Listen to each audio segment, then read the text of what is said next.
Hello साथीहरु, welcome back to my new blog. आज पनि म नयाँ ब्लगको साथ उपस्थित भइरहेको छु। यतिखेर म चाहिँ यो गाउँमा छु। गाउँमा रहेको छु म सिस्नो बारीमा। र सिस्नो चाहिँ बारी भनेर बारी होइन कि यो चाहिँ पाताको यो ढिक अर्थात् कुनामा हुने गर्दछ।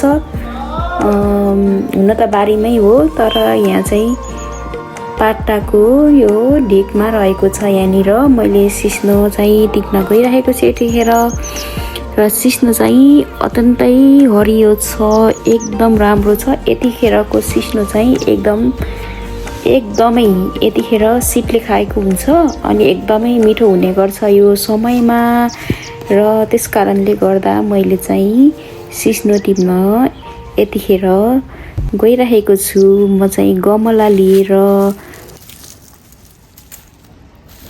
बारीमा सिस्नो टिप्न गइरहेको छु। सिस्नोमा चाहिँ हल्का किरा पनि लागेको थियो यो पातमा चाहिँ। यसलाई चाहिँ राम्रोसँग हेरेर टिप्नुपर्छ।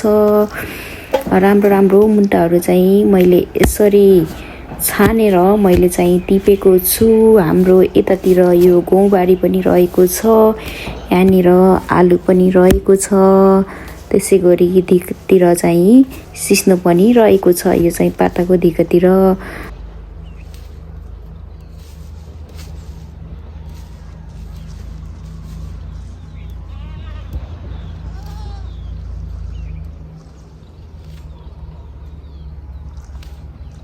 यो बारीमा यो गाउँमा चाहिँ अब तरकारीको चाहिँ खासै त्यस्तो दुःख चाहिँ हुँदैन। बस्नलाई चाहिँ एकदम आनन्द हुन्छ गाउँमा चाहिँ। अनि त्यसै गरी खाना पनि एकदमै अर्ग्यानिक मिठो हुन्छ। गाउँमा आगोमा पकाएको एकदम छुट्टै टेस्ट आउने गर्छ। र म पनि गाउँमा आएको बेला चाहिँ मलाई चाहिँ सिस्नो खान मन लागेर म चाहिँ यसरी सिस्नो टिप्नको लागि म बारीमा प्रवेश गरिसकेको छु। यसरी सिस्नो टिपिरहेको छु मैले मजाले। अनि यसमा चाहिँ हात पनि पोल्ने गर्छ। यसलाई चाहिँ एकदम सजगता अपनाएर चाहिँ हामीले सिस्नो टिप्न सकिन्छ। यसरी मैले चाहिँ तप यसरी सिस्नो गमलामा यसरी टिपेको छु। राम्रो मुन्टाहरू। अब यो धिकतिर अब कता छ त भनेर म यसरी हेर्दै म चाहिँ सिस्नो टिप्दै गरिरहेको छु यतिखेर। र यी सिस्नो देख्न सक्नुहुन्छ यहाँनिर यस्तो राम्रो देखिन्छ।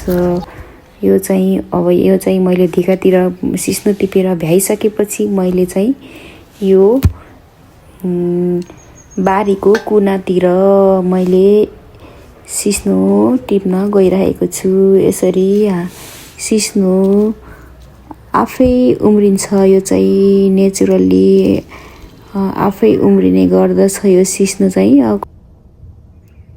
यो सिस्नोलाई चाहिँ लगाउनु पर्ने यो आलु जस्तो अरू तरकारी जस्तो त्यस्तो लगानी गर्नु पर्दैन, आफै उम्रिने गर्छ बारीमा।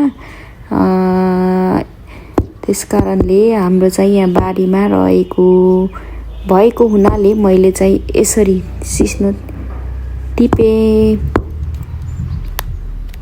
यो सिस्नो नभएको ठाउँ त कमै मात्रामा होला। यो त हरेक ठाउँमा उम्रिने गर्दछ। यो चाहिँ यसको लगानी पनि धेरै गर्नु पर्दैन, यो आफै उम्रिन्छ। यो चाहिँ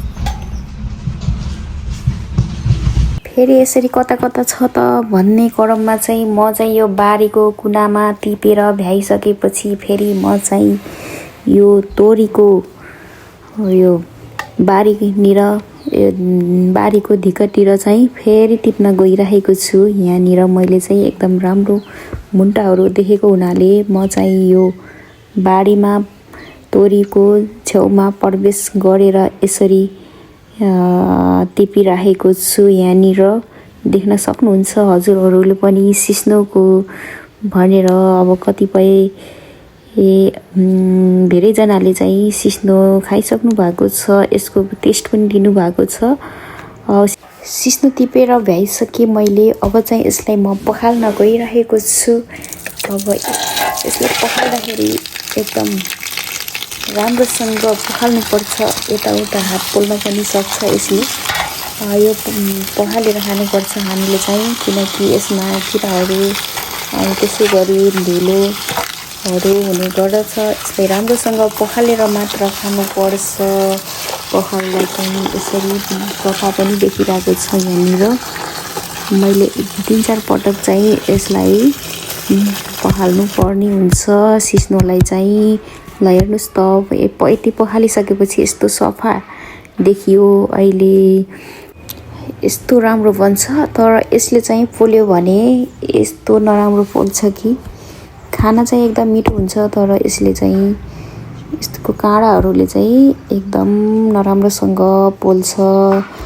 अब मैले यो सिस्नो पखालेर भ्याइसकेपछि यसलाई कसरी पकाउने भन्ने कुरा म देखाउन गइरहेको छु।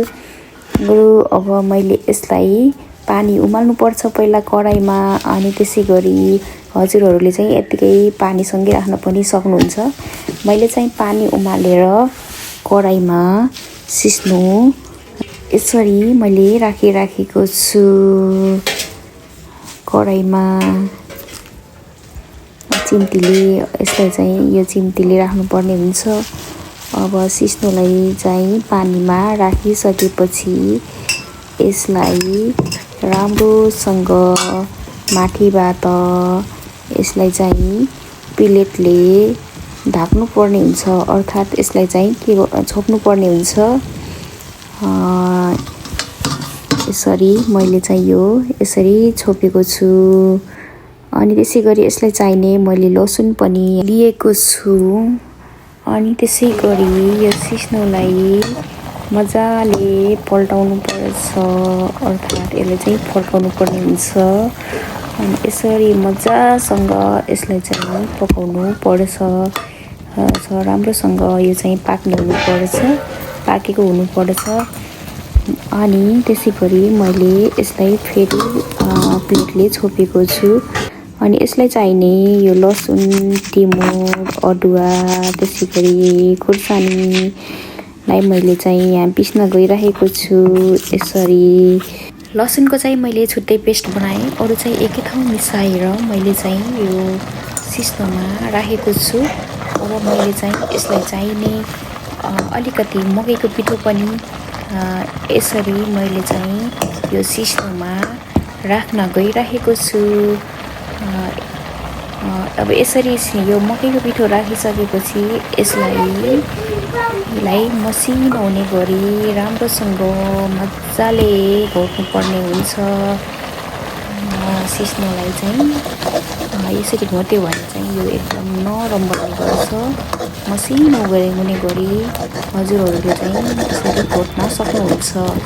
मैले चाहिँ मजासँग यसलाई चाहिँ यसरी मसिनो हुने गरी घोटेको छु, यहाँनिर देख्न सक्नुहुन्छ। यसरी घोटिसकेपछि यसलाई चाहिँ मैले यो लसुनको पेस्टले चाहिँ मैले यसरी तेलमा राखेर के अरे सिस्नोलाई चाहिँ मैले यसरी झानेको छु। यसरी झान्यो भने एकदमै यो सिस्नोको स्वाद अत्यन्तै स्वादिष्ट आउने गर्दछ।